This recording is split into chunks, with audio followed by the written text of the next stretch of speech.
Kaya gumama, palaging positive lang sa mga video na ginagawa. Apoy ko na. Yaman. Hotel! Yaman.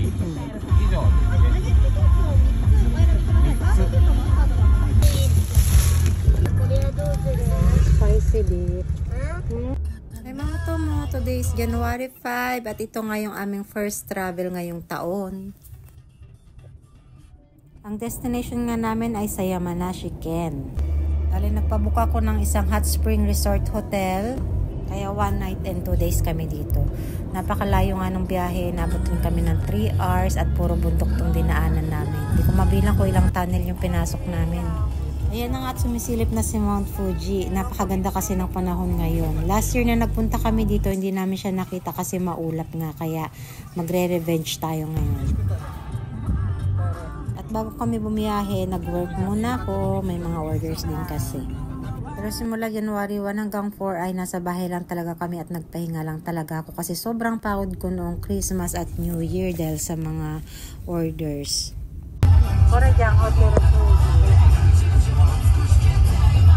Nandito na kami sa Isawa Onsen Village dito sa Yamanashi, Ken.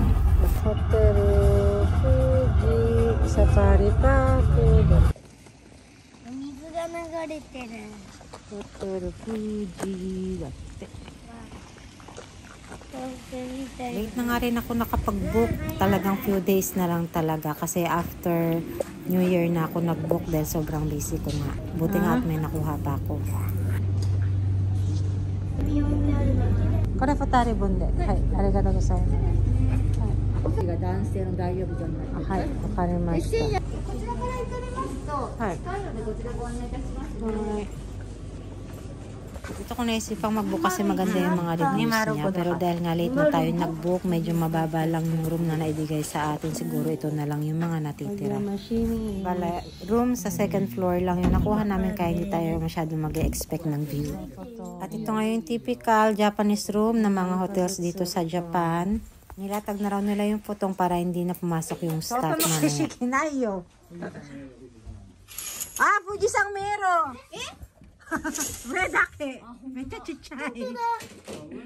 Maganda sana kung medyo mataas yung room natin, kitang-kita talaga si Mount Fuji. Oh, may Mount Fuji view kami, ang liit.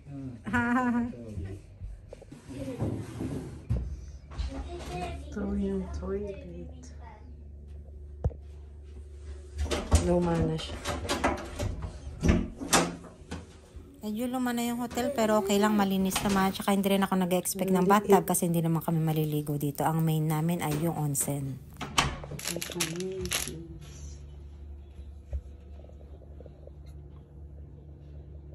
Nag-yukata na ako para masarap ang pagkilos.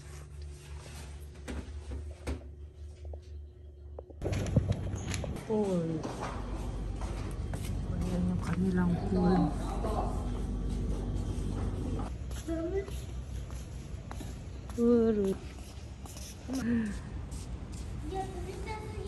Abo na yo Ken. Dahil may oras pa nga before ang dinner, kaya in-explore muna namin yung hotel kung ano yung mga meron dito. Spa.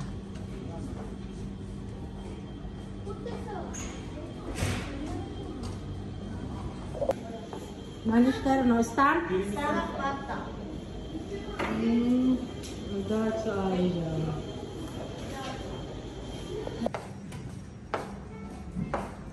Ito yung spa. Mamaya ay magpapareserve ako ng massage dyan. Musakin iter yan.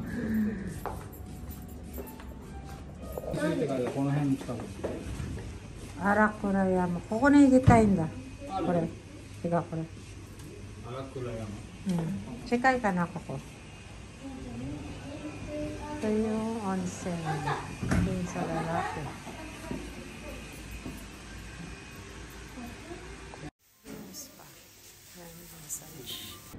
Hindi kalakihan yung hotel nila pero maganda, nakikita nyo tong chandelier na to, ang bongga. Ito yung kanilang shop.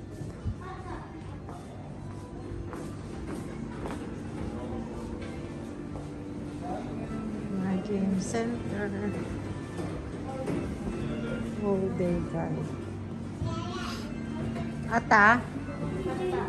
Patingin, ilan na yung stamp nyo? Ato ni? Stamp sila. Wow, Ato may 1. free gift daw yan. Usually sa mga hotels may mga game center talaga para sa mga bata. At marami pa mga ibang activities na pwede niyong gawin. May karaoke room din sila dito. May sketa. Ayan, may pa-stamp sila. Stamp rally. Korea? Wow, nato. Korea. Mga famous food nila dito. Photo. Blue curl. 美味しそうじゃん、これ。Yan yung famous nilang fruits and shine muscat. Pagano. Yung harley pa.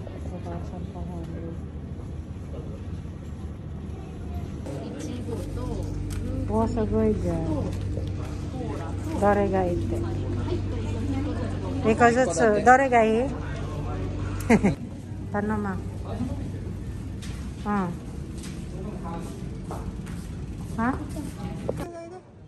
Meron din silang cafe dito sa loob. Pwede kayong tumambay-tambay. Totte yo. Ichi. Iya. Iya, totte, soko. Zuto, shita, shita. Ha? Switch, switch, switch, switch. Onegai shimasu. Gambare, gambare. Iya. それでいいの？どうぞして。あ、8。8。こっちじゃなかった。じゃな、こっちじゃん。中落ちた。Lakad-lakad kami. Ito, Fuji. May light up daw doon.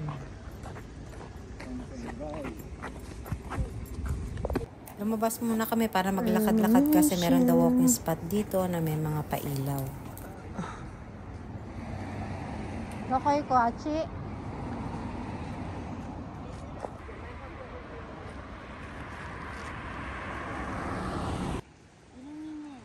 Illumination, illumination.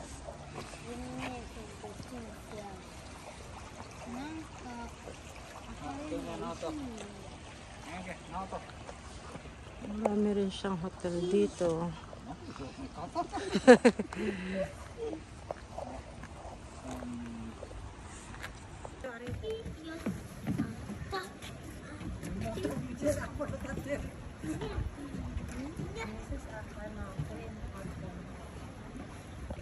Ito nga yung every year kong pinag-uupunan yung aming family travel. Ang saya-saya kasi nakakapag-banding kaming mabuti at nakakadagdag sa memories namin talaga. Koko ka. Koko din. Narabog. Okay. At ito nga yung nagustuhan ko dito sa mga reviews ng hotel. Napakasarap na ng mga pagkain dito at napakabongga. こっちだよ。57番。はい、こっちこっちこっち。あ、いいじゃん。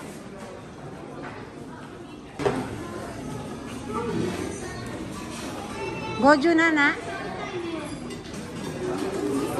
ここは天ぷら。寿司はそこ。なんか握ってくれるよ、そこ。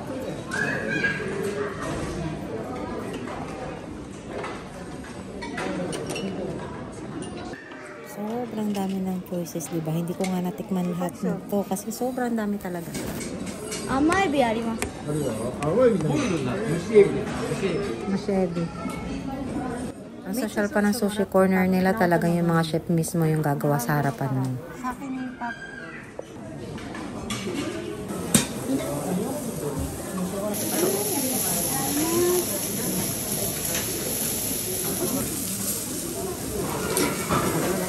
Wow, ang dami.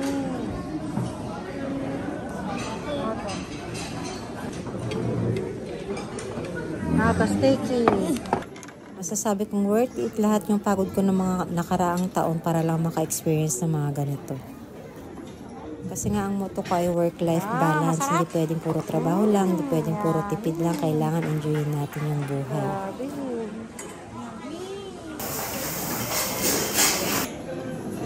Parinig ko.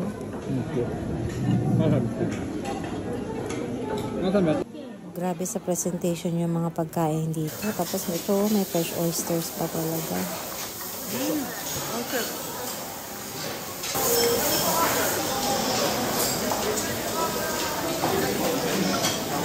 Yan po, samantalahin natin kasi only ito eh. Kahit na gaano kadami yung gusto mong kainin, pwede.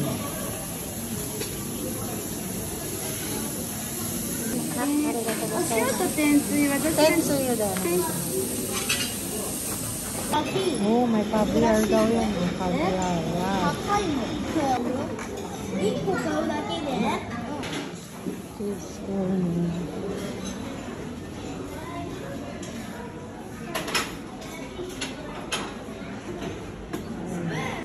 Ito yung mga Chinese dishes, hindi ko na natikman kasi sobrang busog ko na.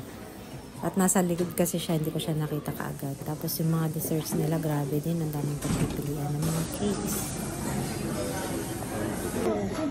Lahat ng churros, Areo. May pa na ako.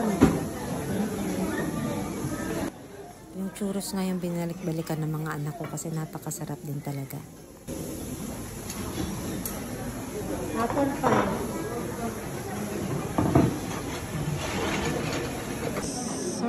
Dessert. Choco churros na Kaoshin.